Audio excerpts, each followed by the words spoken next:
Race Ajit Pawar गट जो होता या पक्षाचे अध्यक्ष म्हणून प्रफुल्ल पटेल यांच्या नावाची घोषणा आता झालेली आहे. ती बैठक सुद्धा झालेली आहे. आता मी महाराष्ट्रातल्या जनतेच्या प्रतिक्रिया बघते आहे तर प्रफुल्ल पटेल हे नाव मला असं वाटतं की आपल्या सगळ्यांना माहिती आहे. परंतु तुम्ही कधीही प्रफुल्ल पटेल यांना मोठ्या मोठ्या रॅलीजमध्ये भाषणांमध्ये पाहिलेलं नाहीये. त्यांची निवड झाल्याच्या नंतर लोक अक्षरशः असं म्हणत आहेत की इथून पुढे आम्ही अजितदादांचा जरी असला तरी या पक्षाला मतदान करणार नाही. काही लोक असं म्हणत आहेत की आता संपला यांचा पक्ष. काही लोक असं म्हणत आहेत की आता पार्थ पवारांचं ते प्रमोद महाजनचा मुलगा जो होता त्याच्यासारखं काहीतरी होणार आहे. कारण की आता हा पक्ष जो आहे तो एकंदर दिसतंय की जे सगळे स्वार्थी वृत्तीचे ही सगळे जे नेते होते, जे अजित पवारांच्या मृत्यूनंतर लगेचच त्यांचा विधी व्हायच्या दरम्यान यांची तयारी चाललेली होती.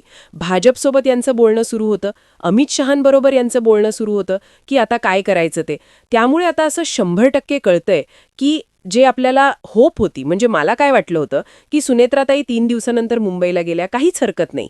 कारण की पक्षाचे अध्यक्षपद राहिलेलं नव्हतं. आपल्याला वाटलं होतं की अध्यक्ष म्हणून त्या पद स्वीकारतील. आणि उपमुख्यमंत्री तर होते राज्याला, एकनाथ शिंदे साहेब होते. अर्थ खातं जे अजितदादांकडे होतं ते तर फडणवीसांनी घेतलं होतं. त्याच्यामुळे रिकामं काहीच नव्हतं. पण त्याची शपथ सुनेत्रा वहिनींनी घेतली. पण पक्षाचा अध्यक्ष हे जाणं, हे मला असं वाटतं की ह्याच्यामध्ये खूप मोठं काहीतरी षडयंत्र आहे. राज ठाकरेंनी कालच सांगितलं होतं की जे काही राजकारणाचा सगळा विचका झालेला आहे आणि जो पक्ष महाराष्ट्रातला आहे, महाराष्ट्रातला काँग्रेस हा पक्ष महाराष्ट्रातला पक्ष आहे. हा देशभरात 1-2 राज्यांमध्ये त्यांनी काही वेळेला इलेक्शन लढलेले आहेत, नो डाऊट. पण शरद पवारांनी सुरू केलेला हा पक्ष आहे. या पक्षाचे अध्यक्ष कोणीतरी मराठी व्यक्ती असायला पाहिजे असं राज ठाकरे म्हणाले. कोणी पाटील असला तरी चालेल पण पटेल नको. कारण पटेल हे गुजराती हे आहेत. म्हणजे काय म्हणू, तुम्ही पटेल यांना बोलताना तुम्ही मराठी त्यांना फार चांगलं बोलतील असं दिसणार नाही. आणि त्यामुळे त्यांनी कधीच भाषणं ठोकलेली दिसत नाही. त्याच्यामुळे ते कधीही रॅलीमध्ये अजितदादांची जी धावपळ आपण इतके दिवस पाहिली, नेहमीच बघतो, नेहमी बोलताना बघतो. प्रफुल्ल पटेल यांना कधी बघितलं तुम्ही असं बोलताना? कधी बघितलं त्यांना चर्चेमध्ये भाग घेताना? आणि मग परवा जी बातमी आली होती की हा अजितदादांचा पक्ष आता भाजपाने जो जवळपास हडप केल्यासारखा आहे, भाजपच चालवेल. ते दिसायला चेहरे यांचे असतील या पक्षातल्या लोकांचे, पण सगळं जे काही हालचाल आहे, सगळं जे काही बाहुल नाचवल्यासारखं करेल ते कोण करेल हे सगळ्यांना माहिती आहे.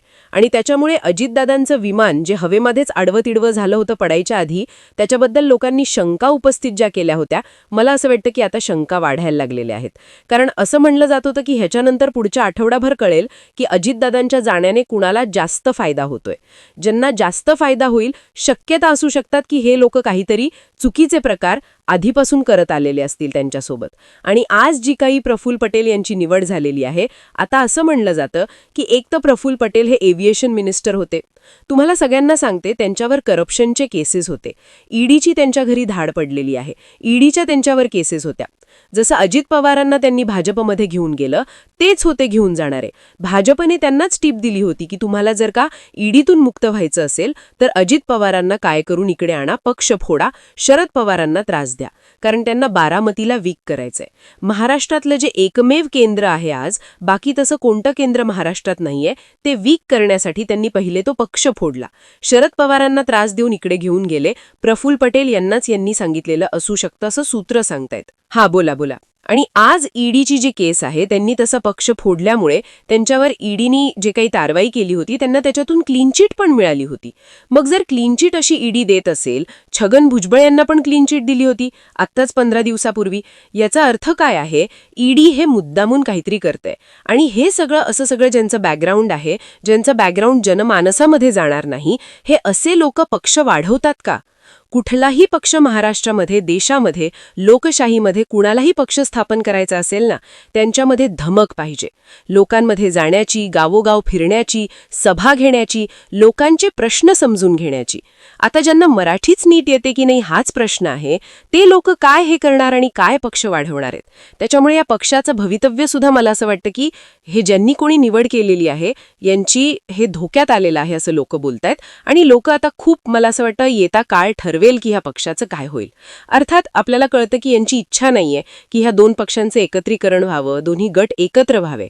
ती इच्छा खरं तर भाजपची नाहीये आणि म्हणून त्याच्यासाठी त्यांनी हे लोक लावलेले आहेत. तटकरे पण म्हणाले की असं काही नाही, आता ते सगळं विसरून जातील. शेवटी ज्या बैठका झाल्या होत्या त्याचे व्हिडिओ व्हायरल होत आहेत. या बैठकीमध्ये ठरलं होतं एकत्र यायचं आणि जो पक्ष मूळ शरद पवारांचा आहे तो अजित पवारांनी फोडला. आता परत ते जे काही चाललेले ते पाहून कोणतीही संवेदनशील महाराष्ट्रातली व्यक्ती असेल ना, तिला चांगलं वाटत नाही. आणि आपल्या सगळ्यांना चांगलं राजकारण बघायचंय, कारण हेच लोक आपल्या जीवावर आपला पैसा घेऊन आपल्या टॅक्सच्या पैशांतून हे सगळं चालवणार आहेत. म्हणून आशा करूया की चांगले लोक तिथे येतील. तर आज इथेच थांबते. तुमच्याबद्दलच्या प्रतिक्रिया ज्या असतील त्या मला कॉमेंट करून सांगा.